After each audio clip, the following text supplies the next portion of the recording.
दोस्तों, हम south cinema की एक ऐसी मास्टरपीस फ़िल्म के बारे में बात करने वाले हैं जिसे देखने के बाद शायद आपकी आंखों में आंसू आ जाए। साल 2021 में आई फ़िल्म लव स्टोरी।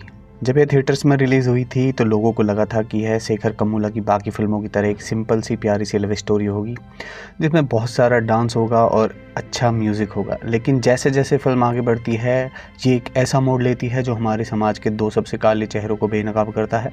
पहला जातिवाद और दूसरा चाइल्ड अब्यूज़ यानी कि बाल शोषण। नागा चैतन्य और साई पल्लवी ने इस फिल्म में जो एक्टिंग की है वो उनके करियर की बेस्ट परफॉर्मेंस मानी जाती है। अगर आपने ये फिल्म नहीं देखी है तो कोई बात नहीं है। आज के इस 10 से 15 मिनट के वीडियो में हम इस फिल्म की पूरी कहानी को इतनी गहराई से समझेंगे कि आपको फिल्म देखने की ज़रूरत नहीं पड़ेगी। कहानी की शुरुआत होती है तेलंगाना के एक छोटे से गांव से। यहाँ हमारे सामने दो अलग अलग दुनिया दिखाई जाती हैं। जहाँ एक तरफ है रेवंत जिसका किरदार निभाया है नागा चैतन्य ने, और रेवंत एक निचली जाति का लड़का है जिसके पास ना तो पैसे हैं और ना ही समाज में कोई बड़ी इज्जत। उसकी माँ गांव में मजदूरी करती है ताकि रेवंत को पढ़ा सके। रेवंत के अंदर एक जिद है, एक आग है और उसे अपनी इस गरीबी की ज़िंदगी से बाहर निकलना है और समाज में सिर उठाकर जीना है। वो गांव छोड़कर हैदराबाद आ जाता है और यहाँ आकर वो लोन लेकर पाई पाई पैसा जोड़कर एक छोटी सी जगह पर अपनी जुम्बा डांस क्लासेस शुरू करता है। लेकिन यहाँ भी उसके रास्ते आसान नहीं हैं। मकान मालिक किराए के लिए तंग करता है और शुरुआत में उसके पास जो स्टूडेंट्स थे वो भी नहीं आते हैं। वो सड़कों पर पर्चे बांटता है, दिन रात मेहनत करता है।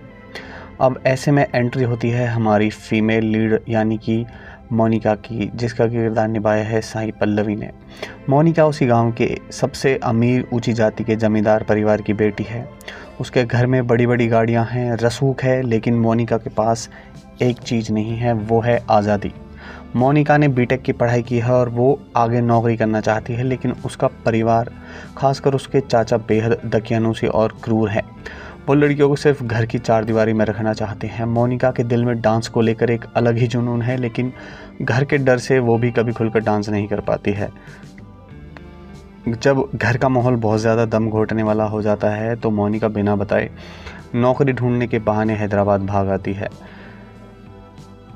अब यहाँ से मूवी में टर्न्स एंड ट्विस्ट स्टार्ट हो जाते हैं, जहाँ पर बात करते हैं हैदराबाद आने के बाद मोनिका की ज़िंदगी आसान नहीं होती है। वो एक के बाद एक कई जॉब इंटरव्यूज़ देती है, लेकिन हर जगह से उसे रिजेक्शन मिलता है।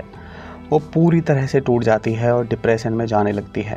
उसे लगता है कि अगर उसे नौकरी नहीं मिली तो उसे वापसी उसी दमघोटू घर में जाना पड़ेगा। इसी दौरान किस्मत इन दोनों को मिलाती है और मोनिका उसी बिल्डिंग में रहने आती है जहां रेवंत की डांस क्लास होती है।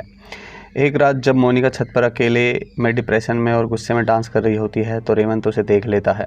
साई पल्लवी का वो डांस देखकर रेवंत की आंखें फटी की फटी रह जाती हैं। उसे समझ आ जाता है कि मोनिका कोई आम लड़की नहीं बल्कि डांस की जादूगर है।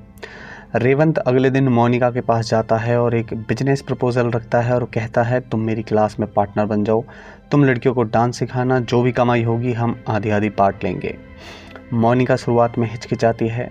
क्योंकि बचपन से उसके दिमाग में यह जहर घोला गया था कि रेवंत जिस जाति से आता है वो लोग उनके बराबर के नहीं होते।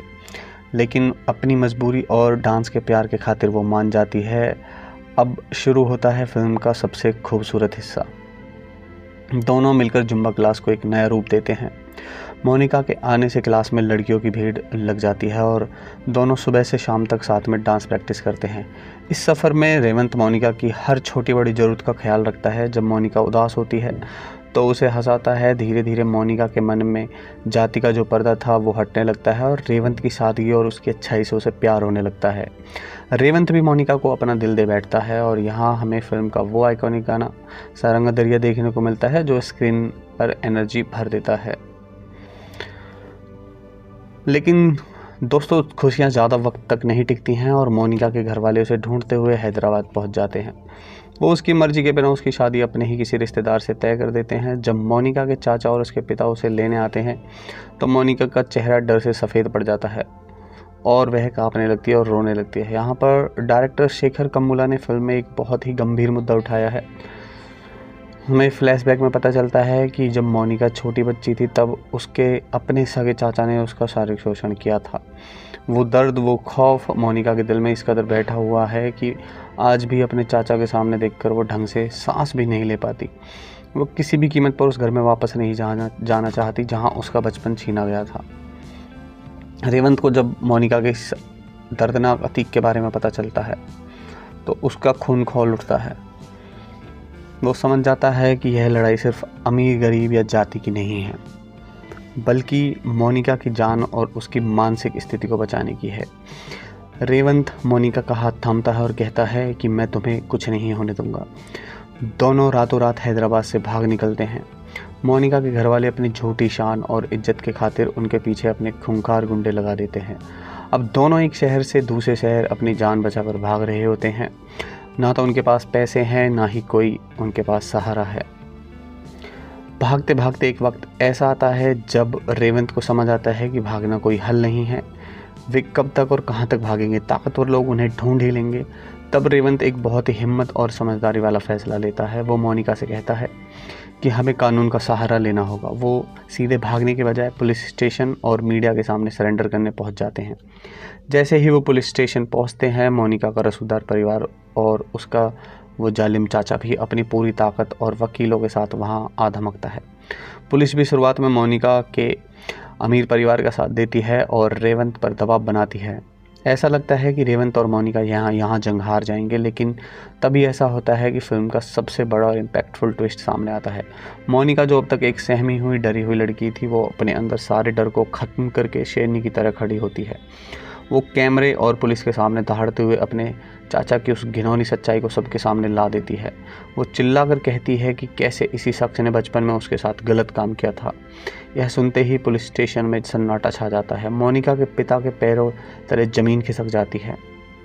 जिस इज्जत और शान को बचाने के लिए वो अपनी बेटी की जान लेने पर तुले थे, आज उसी इज्जत के परखच्चे उड़ चुके थे। पुलिस तुरंत मोनिका के चाचा को गिरफ्तार कर लेती है। मोनिका का परिवार समाज के सामने पूरी तरह बेनकाब हो जाता है। फिल्म के अंत में दिखाया जाता है कि तमाम मुश्किलों, जाति की दीवारों और अपने अतीत के खौफनाक डरों को पार करके रेवंत और मोनिका का प्यार जीत जाता है। वे दोनों अपनी जुम्मा क्लासेस को बहुत बड़ा बनाते हैं और एक साथ नई आज़ाद और खुशहाल ज़िंदगी की शुरुआत करते हैं।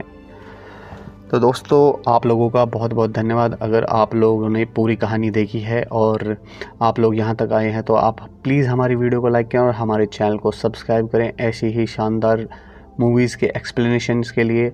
और यह फिल्म हमें यह भी सिखाती है कि समाज चाहे कितना भी दकियानूसी क्यों ना हो, अगर आपके पास सही का साथ देने की हिम्मत है तो आप हर जंग जीत सकते हैं। आपको इस फिल्म में साई पल्लवी की एक्टिंग और उनका जो वो इमोशनल सीन हैं वो कैसे लगे, आप हमें कमेंट में ज़रूर बताइएगा और हमारे चैनल को भी ज़रूर सब्सक्राइब करिएगा। हम ऐसी ही बेहतरीन कहानियों की एक्सप्लेनेशन के साथ आपको मिलते रहेंगे। अगले वीडियो तक के लिए नमस्कार। और इसी के साथ हम इस वीडियो को यहीं समाप्त करते हैं।